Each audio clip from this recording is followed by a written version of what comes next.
दगड़ियों नमस्कार। उम्मीद छू सब ठीक ठाक स्वस्थ और जाला हुनाल उत्तराखंड कोई लोग क्वाणमा हुनाल या हिंदुस्तान के कोई लोग क्वाणमा हुनाल सब स्वस्थ प्रसन्न और सब ठीक ठाक हुनाल। दगड़ियों विगत 4-5 दिन बटी या एक हफ्ते बटी कह लियो लगभग 3-4 वीडियो मेल बढ़ाई और मैं सबसे पहले तो उत्तराखंड थोड़ा समीक्षापूर्ण समस्याओं लीजिए समीक्षा करे और ये बाद कृषि संबंधी समस्या लीजिए जो उत्तराखंड पूरी में कृषि के विकट समस्या छू वही लीजिए बात करे। कृषि समस्या मतलब कृषि उत्पादन में जो हमारे बढ़ोतरी नहीं है पाने जो कृषि लीजिए आज लोग उदासीनता लोगों में छू वही लीजिए हम बात करें। ये बात हम करें उत्तराखंड शिक्षा व्यवस्था बारे में कि उत्तराखंड पढ़ाई लिखाई का हमारे जो पहाड़ी क्षेत्रों में पढ़ाई लिखाई का नंतिना पछली होना है और नंतिन जो स्कूल जो आवश्यकता छू उस अनुसार पढ़ाई नहीं हो पाई। तो सबन का नमस्कार छू पहला छू दुई लाइनल आज समीक्षा क्या समस्या जो हम बातचीत करना चाहेंगे अभी शुरुआत करनू। कोठियों की शान से इस पार होकर देखिए, कोठियों की शान से इस पार होकर देखिए, आइए देहात में या गांव में एक बार रहकर देखिए। हैं बीमार बहुत खुद ही आपके ये अस्पताल, हैं बीमार बहुत खुद ही आपके ये अस्पताल, आइए अब गांव में, आइए अब देहात में बीमार होकर देखिए। जैसा कि आप लोगों को महसूस हो गया होगा कि मैं आज किसकी बात करने वाली हूँ। मैं आज बात करने वाली उत्तराखंड की स्वास्थ्य व्यवस्था की जो बहुत ही जर्जर हालत में है, बहुत ही खस्ता हाल में है और बहुत ही बदहाल व्यवस्था हमारी स्वास्थ्य की है। कारण बहुत सारे हैं तो उन्हीं कारणों की समीक्षा करेंगे, उन्हीं कारणों की चर्चा करेंगे आगे। और मेरी अपेक्षा है आप लोगों से कि इस चर्चा को, इस बातचीत को आप सकारात्मक रूप से लेते हुए इसमें सहयोग करें और आप भी अपने मुखर होकर अपने क्षेत्र के, अपने गांव के, अपने इलाके के, अपने ज़िले की स्वास्थ्य व्यवस्थाओं के लिए मुखर होकर आवाज़ उठाएं। कहीं पर अगर सकारात्मक रूप से सहयोगी स्वभाव के रूप में या सहयोगी के रूप में अगर स्वास्थ्य सेवाएं हमें मिल रही हैं तो उसकी हमें प्रशंसा भी करनी चाहिए। और कहीं पर नहीं है, अधिकतर जगह तो जितना मैं जानती हूँ, जितना मैंने देखा है, कहीं भी स्वास्थ्य की हमारी व्यवस्थाएं उत्तराखंड सरकार की जो हैं कहीं भी ऐसी नहीं कि जहां उनकी तारीफ की जाए या उसकी बात कही जाए। कोरोना काल ने तो हमें दिखाई दिया कि जो कोरोना की महामारी आई थी विगत समय में, तो उसने हमें दिखा दिया कि उत्तराखंड की स्वास्थ्य व्यवस्था कितनी खस्ता है और किस तरह से हम लोग पिछड़ते जा रहे हैं।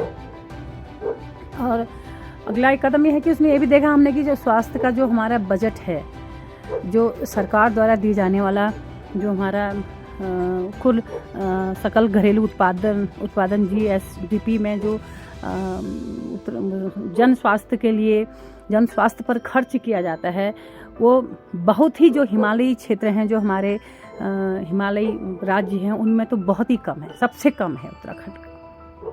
तो 1.1% कुल खर्च किया जाता है जो 2016 से जो 2021 की 20 की रिपोर्ट मैं आपको बताना चाह रही हूँ। 2020-21 की जो रिपोर्ट है state finance study of budget की जो है, तो उसने बताया है कि उत्तराखंड सरकार का सबसे कम न्यूनतम बजट और सबसे कम बजट जो है जन स्वास्थ्य पर खर्च होता है। तीसरा मैं कहना चाहूँगी कि हमारे अगर पहाड़ी क्षेत्रों में जितने भी अस्पताल हैं, चाहे ज़िले के अस्पताल हैं, चाहे वह हमारे प्राथमिक स्वास्थ्य केंद्र हैं, चाहे हमारे नए स्थापित किए जा रहे हैं जो अस्पताल हैं, जो तमाम तरह के स्पेशलिस्ट की बात कर रहे हैं, वहाँ पे सारा इलाज होने के बाद, तो वो केवल एक शिद्दत से केवल एक काम वहाँ पे हो रहा है जो मरीजों को, जो रोगियों को रेफ़र करने का काम किया जाता है। पहले एक आध दिन वहाँ पे थोड़ा मीनी को ना गज बजौड़ थोड़ा रोगी के कि देखते हैं, उसके बाद फिर उसको फिर रेफ़र किया जाता है। अगर हम गढ़वाल क्षेत्र की बात करें तो गढ़वाल क्षेत्र के जितने भी रोगी होते हैं उनको क्या कहते हैं, देहरादून, ऋषिकेश या हरिद्वार के जितने भी अस्पताल हैं वहाँ रेफ़र किया जाता है। अब मैं अधिकतम देहरादून में कहूँगी वहाँ रेफ़र किया जाता है। और हमारे कुमाऊँ क्षेत्र के जितने रोगी हैं, जितने बीमार लोग होते हैं, चाहे बुज़ुर्ग हैं, बच्चे हैं, महिलाएं हैं, चाहे कोई भी हैं, उनको रेफ़र किया जाता है हल्द्वानी या आपके रुद्रपुर जो मैदानी क्षेत्र हैं कुमाऊँ के, वहाँ उन्हें रेफ़र किया जाता है। वहाँ फिर होती है सौदेबाजी रोगियों के साथ। मैं खुद भुक्तभोगी हूँ कई बार तो इसकी, कि किस तरह से वहाँ पे निजी अस्पतालों द्वारा रोगियों के साथ व्यवहार किया जाता है। अगर आप में से कोई इसके भुक्तभोगी हों तो ज़रूर उसको शेयर करें कि किस तरह से व्यवहार वहाँ पे रोगी के साथ किया जाता है, क्योंकि वो पहले ही इतना परेशान होता है कि वो वहाँ पे किसी तरह की जिरह करने या किसी तरह की बहस करने या किसी तरह का उनको जस्टिफिकेशन देने या सफाई देने के स्थिति में नहीं होता है, क्योंकि वो अपने किसी न किसी सगे संबंधी या अगर वो स्वयं भी जा रहा है तो रोगी बन के जा रहा होता है। तो उसके लिए तो उस वक्त स्थिति ऐसी होती है कि जिसने जैसा गाइड किया, जिसने जैसा कहा, उसने वैसा करने को राज़ी हो जाता है। तो उसके वजह से जितने भी निजी अस्पतालों के मालिक लोग होते हैं या उसमें नुमाइंदे होते हैं, उसे सही रास्ता कम दिखाते हैं, सही कम से कम इलाज, कम से कम खर्च में इलाज होने वाली राय कम देते हैं, ज़्यादा राय ऐसे देते हैं जिससे उन निजी अस्पतालों का बजट बढ़े। मैं क्योंकि कई बार मैं भुक्तभोगी हूँ इसकी, इसलिए मैं इस बात को मैं आपसे कह रही हूँ। मेरे बेटे को एक बार फीवर अटैक पड़ा था, बहुत छोटा बच्चा था। तो फीवर अटैक के लिए मेरे को बाद में किसी हमारे कोई परिचित डॉक्टर हैं, उन्होंने कहा कि उसके लिए चिकित्सक हैं कोई हमारे परिचित, उन्होंने कहा, बाद में उन्होंने बताया कि इसके लिए तो केवल बच्चों को अगर ठंडी पट्टी सर में रख दी जाए और तेज़ बुखार होने न दिया जाए, बच्चे को तेज़ बुखार की स्थिति उसमें आपको पैदा ही ना होने दी जाए तो बच्चे को फिट नहीं पड़ते, दिमागी बुखार जिसे कहते हैं, वो स्थिति हो गई थी। तो जब मैं कुछ मुझे समझ में नहीं आया, क्योंकि मैं तो उस चीज़ को जानती नहीं थी, तो कहीं निजी अस्पताल में कहीं मैं गई तो वहाँ पर सीधे मेरे बच्चे को आईसीयू में रख दिया, जबकि उसकी आवश्यकता ही नहीं थी। आवश्यकता उस वक्त ये थी कि उसे फर्स्ट एड दिया जाता, और फर्स्ट एड दिए जाने के बाद जो हमारे मित्र चिकित्सक ने बताया कि उसे ठंडी पट्टी रख के कुछ जो भी उचित कार्रवाई थी, मतलब आकस्मिक जो सेवा थी वो दी जानी चाहिए थी। तो 3 दिन तक उसे आईसीयू में रख दिया गया, और इतने भारी भरकम टेस्ट उसके कर दिए गए जो टेस्टों की ज़रूरत ही नहीं थी, वो मुझे बाद में मालूम पड़ा। सीटी स्कैन हो गया, आपका एमआरआई हो गया, ईजी हो गया, जो इतने मतलब बच्चे के दिमाग पे बुरा असर भी ये टेस्ट डाल सकते हैं। तो मुझे बाद में जानकारी हुई कि वो टेस्ट मैंने बच्चे के नहीं करवाने चाहिए थे, जबकि मैं इस चीज़ को समझती हूँ, जानती हूँ, उसके बावजूद भी मैंने कराए, क्योंकि मैं उस वक्त माँ थी और मैं विवश होकर मैंने वो सब किया। यही हमारे किसी नज़दीकी रिश्तेदार के साथ भी यही हुआ।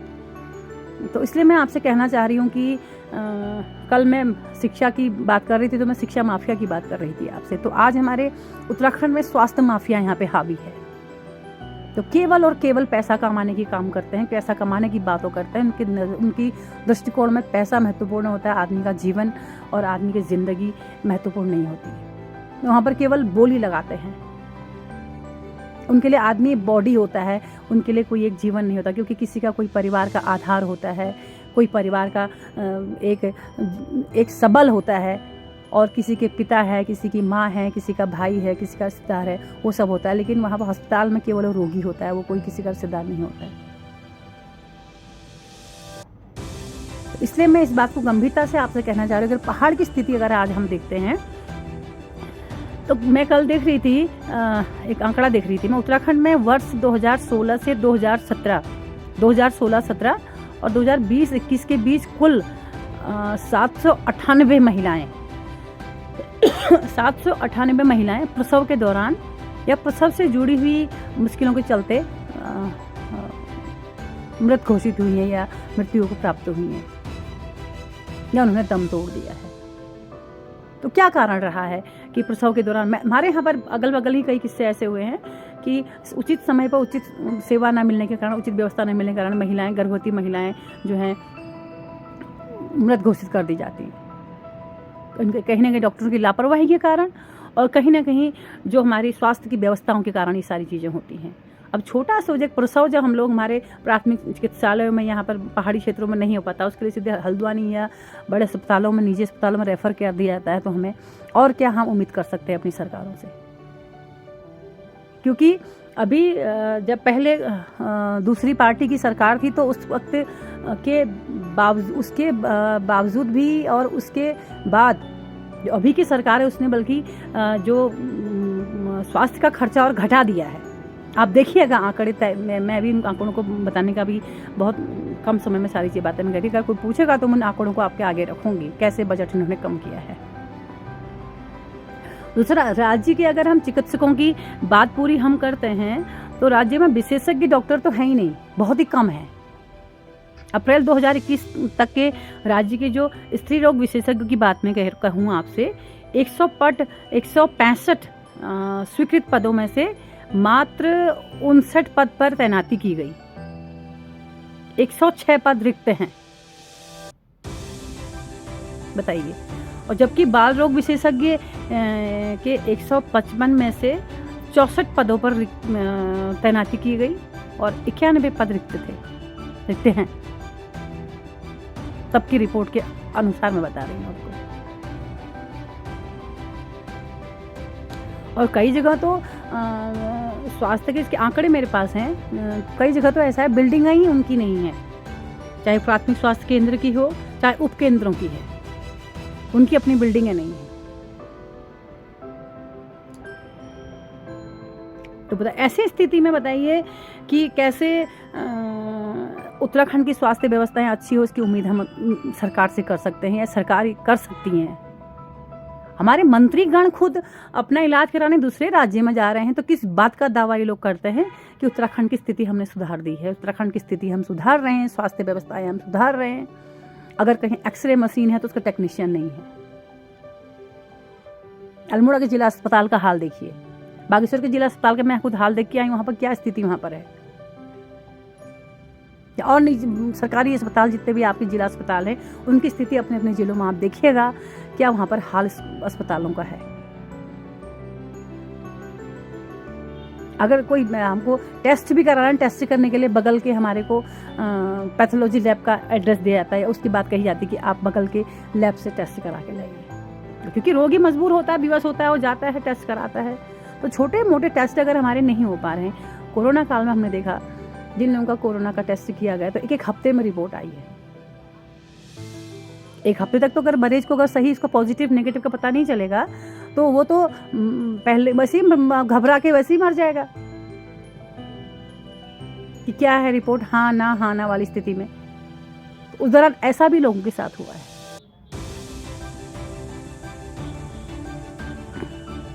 एसडीसी फाउंडेशन की रिपोर्ट अगर हम देखें, राज्य में विशेषज्ञ डॉक्टरों के कुल 1147 पदों में से 654 पद रिक्त हैं।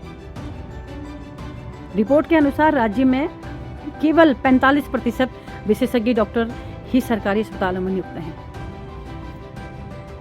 अगर हम विधानसभा की बात करें, संसद की बात करें, राज्यसभा की बात करें, लोकसभा की बात करें, तो उसमें तो सीधे ये लोग अपने अपने जो मंत्रियों के भत्तों के बढ़ाने की बात करते हैं, उनके क्या कहते हैं सारे रहन सहन की बात करते हैं, उनके सारे और लग्जरी रहन सहन की बात करते हैं, उसमें तो ये लोग सारे भत्ते बढ़ा देते हैं। उसमें एक मुखर होकर सारी एकजुट होकर ये लोग आवाज उठाते हैं। तो ग्रामीण क्षेत्रों की स्वास्थ्य व्यवस्थाओं के बारे में क्यों नहीं बात करते हैं? कई जगह तो ऐसा भी देखने में आया है, चाहे वो टिहरी के हमारे गांव की बात हो, चाहे हमारे चमोली की बात हो, चाहे पिथौरागढ़ इधर की बात हो, चाहे इधर बागेश्वर विधानसभा के लाट कपकोट वाले बेल्ट की बात हो, तो वहाँ तो आज भी मरीजों को खाट में लेके आया जा रहा है, बताइए।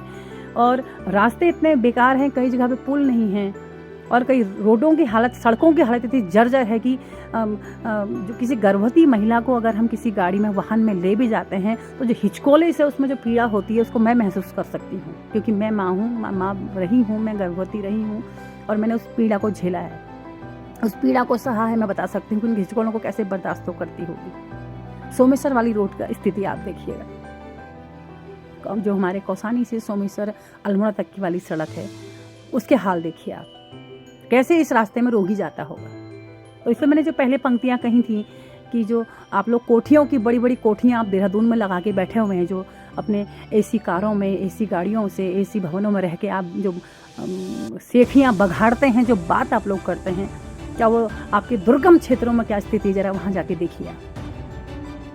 लंबी कतार में खड़े होकर लोगों को इलाज करना पड़ता है। और झोला छाप डॉक्टर कई ऐसे हैं कि जिनको अनुभव नहीं है, वो लोग दवाइयाँ दे रहे हैं, एक्सपेरिमेंट कर रहे हैं, परीक्षण का इस तरह से कर रहे हैं कि वो लोग एक मतलब एक्सपेरिमेंट करके कि इस दवाई से ठीक होता है, इस दवाई पर ये एलजे इलाज भलूँ छो, ये एलजे इलाज भलूँ छो, इसी का बेट थोड़ी इलाज पर रोगी मिल खुद देख रहो। जब सैणी ऊनी जब असोजे मेहड़ काम करबे ऊनी है तो कई जगह मूल देख रहे हो कि उनको सीधा ड्रिप चढ़ाई जाए, आप सीधा ड्रिप चढ़ा लीजिए, क्योंकि तुमको जरा खून कमी है, तुमको जरा, जबकि वो खे पीबेर और मणि थोड़ा उनको साइकोलॉजिकल, उनको अगर रूप से उनको थोड़ा टैकल कर दिया जाए, साइकोलॉजिकली उनको अगर सही राय दी जाए तो कहा जाए पानी ज़्यादा पियो और थोड़ा नींबू पानी, शिकंजी, आपको अगर उससे एलर्जी नहीं, शिकंजी आप पियो, नींबू पानी आप पियो, तो उससे आपकी जो है बीपी, जो ब्लड प्रेशर लो होने की जो आपको परेशानी वो आपकी दूर हो जाएगी। मैं कहती हूँ महिलाओं से, जाती हूँ उनके पास कि चाय पीना बिल्कुल बंद करिए, कम पीजिए चाय, आप काढ़ा पीजिए और पानी अधिक पीजिए, गुनगुना पानी पीजिए हमेशा, और सीधे सीधे जाके आप ड्रिप मत चढ़ाइए, हर चीज़ की पेन किलर मत खाइए।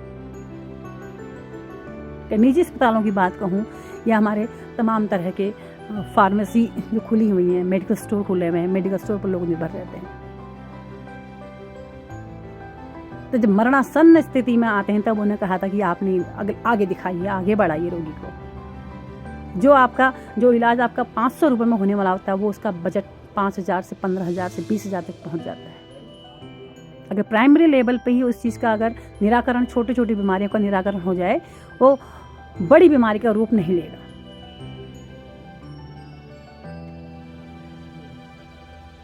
गवर्नमेंट, हमारी सरकारें दावा बड़ा बड़ा करती हैं कि हम लोगों ने बहुत सारे कैंप चलाए और बहुत सारे कैंपों में हमने महिलाओं को मोटिवेट किया, बच्चों को मोटिवेट किया और उनको युवाओं को मोटिवेट किया, लेकिन कहाँ धरातल पे वो चीज़ें दिखती हैं? क्या नहीं दिखती हैं।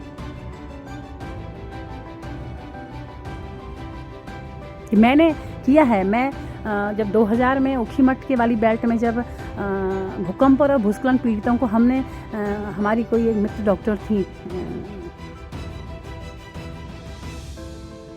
गायनेकोलॉजिस्ट थी, कोई महिला रोग विशेषज्ञ, प्रसूति रोग विशेषज्ञ, महिला रोग विशेषज्ञ थी, उनके साथ में गई थी वहाँ पे। वहाँ देखा मैंने महिलाओं की स्थिति को। खास दुर्गम वाला जो इलाका था ऊखीमठ का, जो केदारनाथ वैली थी, वहाँ मैंने देखा है। टिहरी वाली वैली में मैंने देखा है, टिहरी में मैंने देखा है, वहाँ पे जो महिलाएं पीड़ित थी, क्योंकि इन लोगों ने इस तरह से मानसिकता लोगों की बना दी है कि आप दवाई खाएंगे तभी ठीक होंगे। उचित खान पान, पूरा पोषण जो उनको मिलेगा, जो पूरे पोषण की बात करते हैं हम, संतुलित आहार की बात करते हैं, उस आहार से अगर महिलाएं ठीक हो जाती, हमने की हैं महिलाएं, 2-3 साल का मेरा वहाँ का अनुभव रहा है। हमने महिलाओं को केवल विटामिन की गोलियां देकर उनके दर्द ठीक किए हैं। थोड़ा उनको गाइड किया कि आप लोग सुबह उठ के चाय मत पीजिएगा खाली पेट, इसका आपके पेट में दर्द नहीं होगा।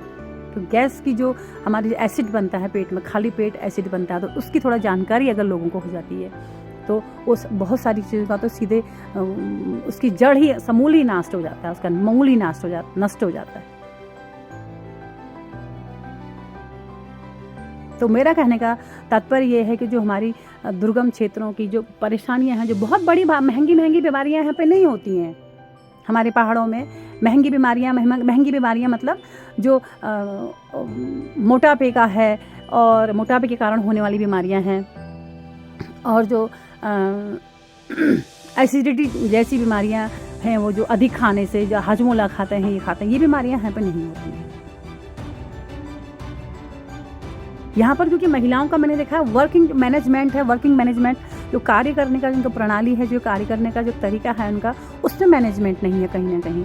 जो असोज के महीने में जो महिलाएं भूखी रहती हैं, तो उनको थोड़ा मैनेज करके, उनको थोड़ा एक ट्रेनिंग देके, थोड़ा प्रशिक्षण देके, थोड़ा इस तरह के सेमिनार गोष्ठियों में अगर इस बात को कहा जाए कि महिलाएं अगर कम से कम भूखा रखें पेट को, तो कई चीज़ें, एसिडिटी वगैरह, उनकी पेट की प्रॉब्लम तो उन्हें होगी ही नहीं। गर्भावस्था के दौरान अगर अच्छा भोजन लेंगी तो वो भी सारी चीज़ें नहीं होंगी।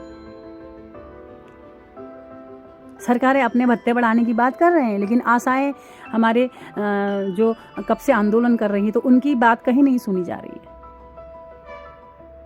काम उनसे सारे कराए जाते हैं, लेकिन जहाँ उनके अधिकारों की बात होती है वहाँ पर ये लोग लटका देते हैं उन बातों को।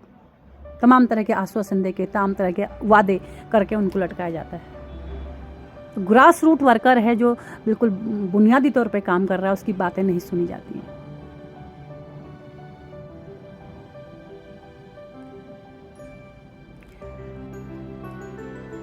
बहरहाल हम लोगों को उत्तराखंड के जन स्वास्थ्य के लिए, उत्तराखंड की स्वास्थ्य व्यवस्था के लिए मुखर होकर आवाज़ उठानी चाहिए, क्योंकि मैं भी पीड़ित हूँ तो आप भी पीड़ित हैं, हम सब पीड़ित हैं कि यहाँ के अस्पतालों का जो हाल है, हमारे उत्तराखंड के सारे अस्पतालों का, केवल रेफरिंग सेंटर यहाँ बने हुए हैं। एक छोटी सी अगर हमारे यहाँ हमारे प्रसव नहीं हो सकता है, या सर्दी जुकाम बुखार जैसी बीमारियों का टाइम पे इलाज हमें नहीं मिल सकता है, तो हमारे को कोई फ़ायदा नहीं है। अब बात करते हैं हम लोग बड़े बड़े रोगों की विशेषज्ञता की बात करते हैं। दिल्ली सरकार की बात कहूँगी, दिल्ली सरकार ने अगर बात की है स्वास्थ्य व्यवस्था की, तो वो व्यवस्थाएं वहाँ पर सुधरी हैं। और लोगों को जो मुफ्त इलाज की बात की, मुफ्त में कहने का मतलब है जो हमारा अधिकार है भाई, मुफ्त नहीं हो है वो। किसी भी सरकार की रामराज की बात ये लोग करते हैं, रामराज की बात करके हम भी करते हैं रामराज की। रामराज में क्या था, किसको कहते हैं रामराज? रामराज राम का जयकारा करना या राम सीता की जयकारा करना मतलब रामराज नहीं है। रामराज में है लोगों को अच्छी शिक्षा मिले, अच्छा स्वास्थ्य व्यवस्था मिले, अच्छा लोगों का रहन सहन हो, भोजन टाइम पे लोगों को उपलब्ध हो, रोटी कपड़ा मकान और स्वास्थ्य की व्यवस्था, शिक्षण की व्यवस्था और लोगों के आवागमन की उचित व्यवस्था जनता इतना चाहती है। जनता को वो हक नहीं मिल रहा है।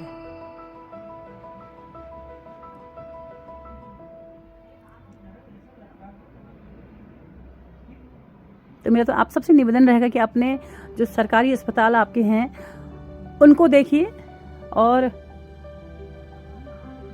उसके बाद मनन करिए कि हम लोग कहाँ हैं, हम लोग विवश क्यों हैं। देखिए सारी बातें हमारे हाथ में हैं, हम लोग इन्हें चुन के भेज रहे हैं कि हमारे क्षेत्र की स्वास्थ्य व्यवस्थाएं अच्छी होंगी, हमारे अस्पताल अच्छे होंगे, हमारे जो वृद्धों को, हमारे जो रोगी हैं, चाहे किसी एज ग्रुप के हैं, किसी उम्र के हैं, उन्हें तमाम तरह की स्वास्थ्य सुविधाएं मिलेंगी, क्योंकि ये हमारा अधिकार है, ये हमें दान नहीं दे रहे हैं।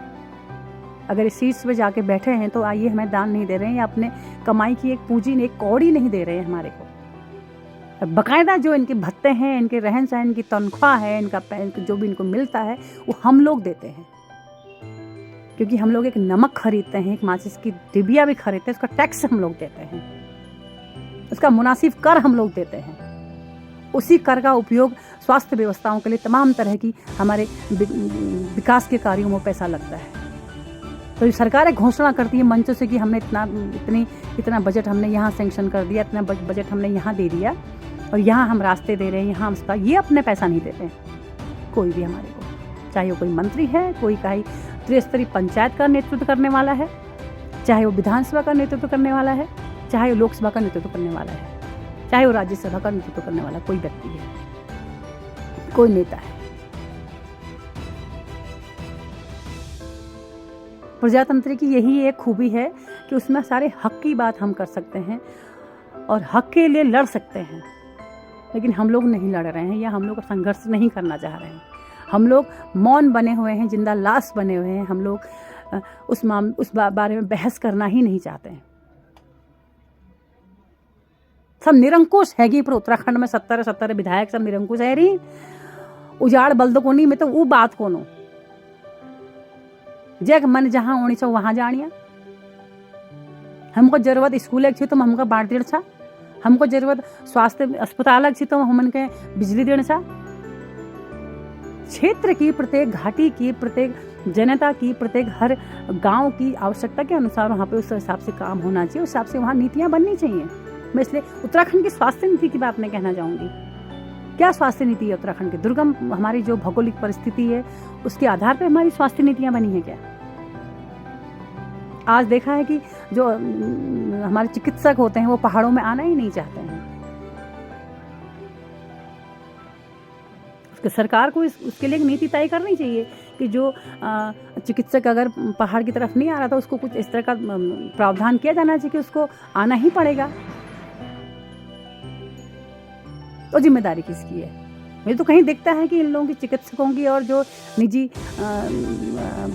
चिकित्सालय हैं उनकी और सरकारों की कुछ ऐसी मिली भगत है जिसके कारण हमारे सरकारी अस्पताल नहीं सुधर पा रहे। सरकारी अस्पतालों में हमारे को सुविधाएं नहीं मिल पा रही हैं, इनकी मिली भगत के कारण। रूरल हेल्थ की स्टेटिस्टिक्स की रिपोर्ट आप देखिए, उसमें आप देख सकते हैं कि क्या स्थिति प्राथमिक स्वास्थ्य केंद्रों की है, क्या स्थिति हमारे उपकेंद्रों की है। तो अलग अलग उसमें मैं सारे आंकड़ों को देख के, इन्हीं के आंकड़े हैं, सरकार के ही आंकड़ों के आधार पे, और हम लोग आए दिन देख रहे हैं, हम खुद झेल रहे हैं उस स्थिति को, हम खुद उससे पीड़ित हैं, तो उसके आधार पर इन बातों को ध्यान रखना चाहती हूँ आपके आगे। और मेरा निवेदन है कि आप लोगों से केवल इस बात को देखें और सुने नहीं, इसको अपने क्षेत्र में फैलाएं भी, अपने क्षेत्र में इसकी एक मजबूत पहल करने की हम लोग बात करें, जन स्वास्थ्यों की जो एक मजबूती की बात हम लोग करें। ऐसे कई ऐसे महामारियां आएंगी जिनसे हमें लड़ने का, हमारी बूते की है ही नहीं लड़ना हमारा, उसमें मरता गरीब है, दूर दराज का गरीब है। इन नेताओं के कोई परिवार के लोग कोरोना में, शायद ही कोई नेताओं के परिवार के कोई इसमें हताहत होंगे, मृत घोषित हुए होंगे, इसलिए क्योंकि उसमें चाहे उसमें ऑक्सीजन गैस की बात हुई थी, ऑक्सीजन गैस सिलेंडर की बात हुई थी, चाहे उसमें अस्पतालों में रहन सहन की बात हुई थी या क्वारंटाइन होने की बात हुई थी, तो उसमें कौन लोग उसमें ज़्यादा पीड़ित रहे हैं, कौन लोग उससे ज़्यादा प्रभावित रहे हैं, इसकी रिपोर्ट आपने भी देखी है, अपने आसपास सारे मामले आपने देखे हैं। तो इसके लिए हम सभी को मुखर होकर आवाज़ उठाने की ज़रूरत है। मेरा आपसे पुनः निवेदन रहेगा कि आप सभी लोग अपने क्षेत्रों में स्वास्थ्य व्यवस्थाओं के लिए इस बार सोचिएगा कि हमारे हाथ में क्या ताकत है, उस ताकत का उपयोग करते हुए हमारे को सही तरीके से निर्णय लेना है, और किसी प्रलोभन या किसी लालच या किसी की बातों से प्रभावित होके हमें निर्णय नहीं लेना। हमें अपने बच्चों का भविष्य, अपने परिवार का भविष्य, अपने गांव का भविष्य, अपने क्षेत्र का भविष्य, अपने मंडल का भविष्य, अपने जिले का भविष्य देखते हुए हमने निर्णय लेना। बहुत बहुत धन्यवाद आप सभी का। अपना और अपने परिवार का बहुत बहुत ख्याल रखें, क्योंकि अभी कोरोना ने फिर अभी डरा दिया है लोगों को कि हमारे तो यहाँ बात हो रही है कि कैसे कोरोना दोबारा अगर आए तो कैसे उससे हम लड़ेंगे, कैसे क्या करेंगे। तो उसके लिए तो गर्म पानी पीजिएगा, लौंग का और तुलसी का, और जितना हो सके घरेलू जो काढ़ा हमारा होता है वो काढ़ा पीजिएगा, लौंग का, तुलसी का, दालचीनी का, हल्दी डाला हुआ दूध अगर हो सकता है वो पीजिएगा। गर्म कपड़े पहन के रहिए, बच्चों को और बुजुर्गों को उनका ख्याल रखिएगा। और जो भी उसमें हिदायत दी जाती हैं हमारे स्वास्थ्य विभाग द्वारा या हमारे विशेषज्ञों द्वारा, उसका बहुत बहुत ध्यान आप लोग रखिएगा। पुनः आपसे निवेदन करूँगी कि अपना, अपने परिवार का, अपने बुजुर्गों का, अपने बच्चों का ध्यान रखिए, क्योंकि जब हम हैं तभी हम लोग सारी व्यवस्थाओं की, सारे अच्छाइयों की, बुराइयों की बात कह पाएंगे। बहुत बहुत धन्यवाद आपका। नमस्कार, प्रणाम।